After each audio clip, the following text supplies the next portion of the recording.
My dear students, in this video, I am going to briefly describe some of the differences between the ISTH updates and the ACCP guidelines on anticoagulation. This is important because when we look into these guidelines and the versus the updates, sometimes we find a bit of conflicting points and we become a bit ambiguous as to which one should we follow.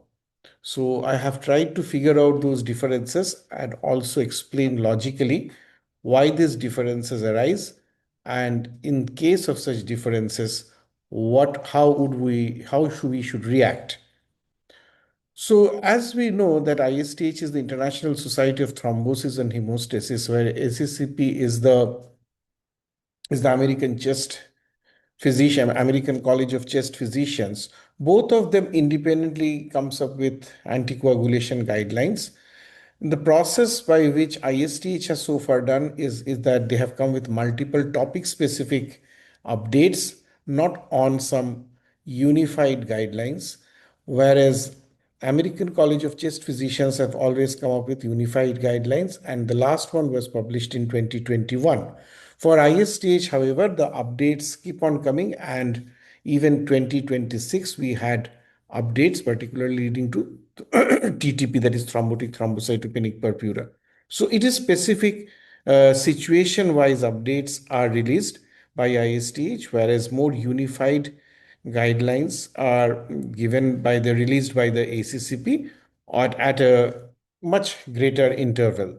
The basis for the ISTH updates, we should call them as updates rather than guidelines, because they are mainly on the basis of the hemostasis and the thrombosis signs. So the molecular and the pathological basis of the disease is the crux to the formulation of the updates. Whereas for the ACCP, the basis is clinical decision and treatment pathways. So whereas one relies more on the translational research, other relies more on the clinical data. The primary focus for ISTH guidelines are the mechanisms, spatial populations, as well as the lab guided care. Whereas in ACCP, it is based on practical clinical algorithms. And as the algorithms change from time to time, these guidelines also change. The targeted users of ISTH guidelines are the hematologists, the coagulation experts, etc. And the ACCP guidelines are mainly followed by physicians. We intensivists, we tend to follow more of ACCP guidelines, pulmonologists, etc. The style in case of ISTH updates, it is more or less consensus based with expert guidance.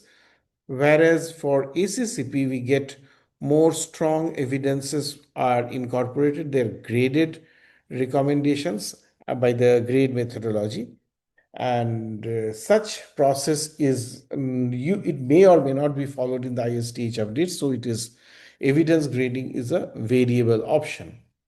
Now let us look into some of the key areas where we try to solve these differences in recommendation. Let in anticoagulation for the venous thromboembolism, if we go by the ACCP guidelines of the 2021, here the DOACs are preferred first line, apixaban, rivaroxaban, edoxaban, and dabigatran, and they are preferred over low molecular weight heparin and warfarin. The rationale being that there are large RCT evidence which supports this, along with ease of use and the lower complications, particularly lower ICP bleed. If you look into the ICTH position on this factor, it is more context dependent.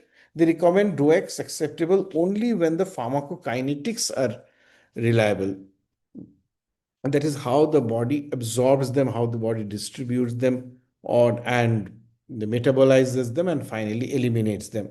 So it urges to exert strong cautious approach in patients who are particularly having extreme obesity, antiphospholipid syndrome, cancer thrombosis, malabsorption, and organ failure. So in all such patients, the ISTH position is to be cautious with the use of DOACs, and if any of these cautions exist, then to go for either low molecular weight heparin or warfarin, as the case may be. Now, this is one such differences because ISTH emphasizes on biologic suitability and not convenience. And since ACCP is more clinical based, so they take convenience also into consideration. If we talk about antiphospholipid syndrome, the ISTH says that you avoid in high risk APS, and the ACCP also says that it is to be generally to avoid. The preferred drug is warfarin, of course, to be titrated by maintaining an INR between 2 to 3 as per ISTH. ACCP doesn't give any such specific recommendation. And in triple positive antiphospholipid syndrome, this is called strong contraindication to DOAC. And it is samely, it is true for ACCP also, but it has less mechanistic discussion as to why it should be done. So, therefore, we can say that even in this condition, APS, ISTH issued influential early warning against the drugs after the TRAPS trial. So, if you look into the TRAPS trial was made in Italy, and there were other similar, four similar trials. So, I have this clubbed these trials together: the RAPS, TRAPS, the ODROS, and the ASTRO-APS. And all of this, if you, the central illustration is the use of direct oral anticoagulants, that is the DOACs versus vitamin K antagonists in thrombotic antiphospholipid syndrome.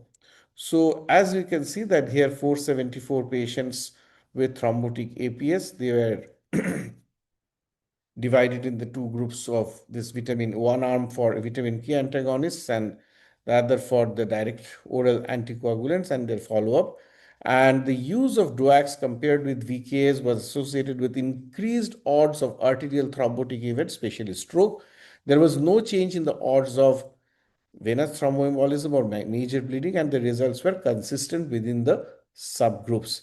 And therefore, as you can see that there these three diamonds are to the right, which are indicate the higher complications with the DOACs, and as which can be seen with this wider confidence interval and and a higher risk ratio, relative risk. So this is an important study, and this is the basis, on the basis of this study actually the recommendations of ISTH have been generated. Next, look into cancer-associated thrombosis. While ACCP tells that DOACs prefers the DOACs, particularly apixaban, rivaroxaban, or edoxaban, and gives LMWH as an alternative, the ISTH recommendations are more nuanced. So they say that DOAC is acceptable if there is low GI or genitourinary bleeding risk, but the low molecular weight heparins are preferred when there is GI malignancy or mucosal tumors or high bleeding risk. Let us see into obesity and anticoagulation, because in obesity patients there are multiple factors which are responsible uh, for bleeding and hemostasis. But of course, this has to be remembered that the risk of thrombosis can always outscore the risk of bleeding, and therefore one needs to be cautious because the DOACs are tolerated less by obese patients, and in ACCP, DOACs are accepted broadly, and in ISTH, we have to avoid DOAC if the BMI is more than 40 or weight is more than 120 kg, or if we use this drug, we have to monitor the anti-10A factor. So this is a very important difference between the two in terms of update and a recommend in patients with obesity. And the recommendations comes from ISTH because no large randomized control trial has specifically investigated DOAC efficacy and safety in obese population.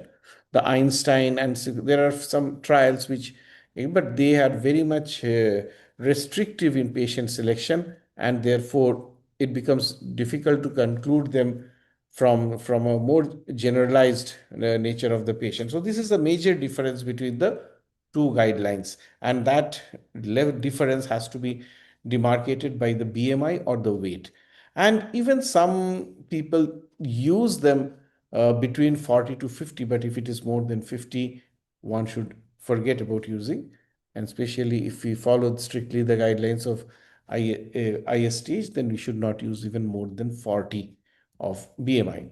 Now, this is one study, the comparative effectiveness and safety of direct oral anticoagulants compared to warfarin in morbidly obese patients with acute venous thromboembolism. And this is a systematic review and a meta-analysis of the published studies, which showed that the use of DOAC analogs in morbidly obese patients, that is either with a body weight of more than 120 kg or BMI of more than 40, is non-inferior with regards to efficacy and safety compared to warfarin. So this finding helps us to resolve the uncertainty associated with the use of DOACs in this cohort. So this is the 2021 it comes, and that is the reason why this the ISTH guidelines has given this levels. So it is important to look into this factor.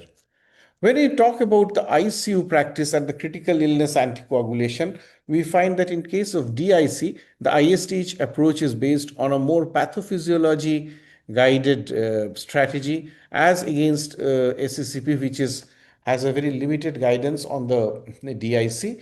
In sepsis coagulopathy, we have the ISTH 6 score, which is not emphasized in the ACCP approach.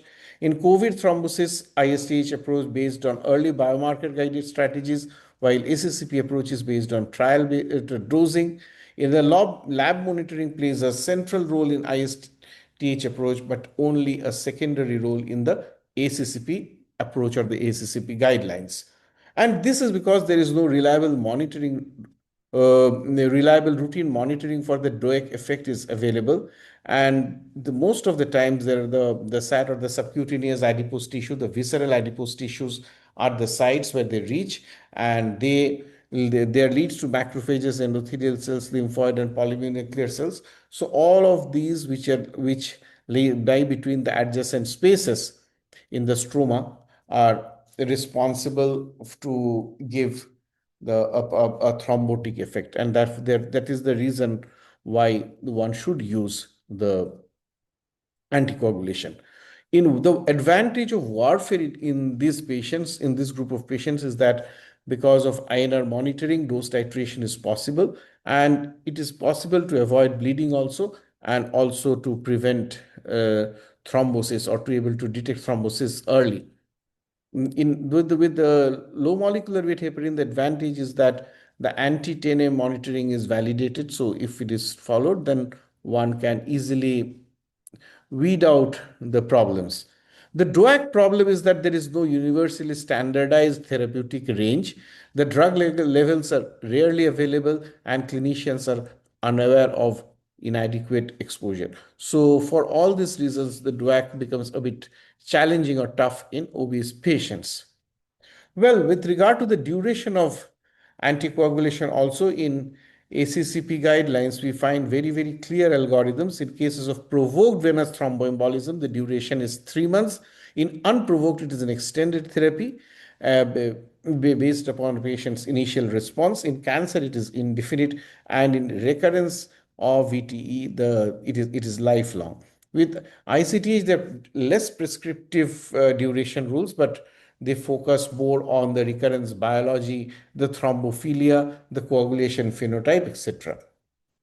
In terms of laboratory guidance, we find that the anti-10A factor monitoring is supported by ISTH, but it is rarely emphasized by ACCP. As I told before, that lab monitoring is central, and for ISTH guided updates, it has a secondary role in ACCP guidelines. The lupus anticoagulant testing is standardized by ISTH. In ACCP, also one looks into the lupus anticoagulant, but refers it to ISTH for that particular information. The DIC scoring in ISTH score is the gold standard, but in ACCP, it does not have any primary role. So when we compare these two guidelines and try to use them in our clinical practice, we see the conceptual differences exist.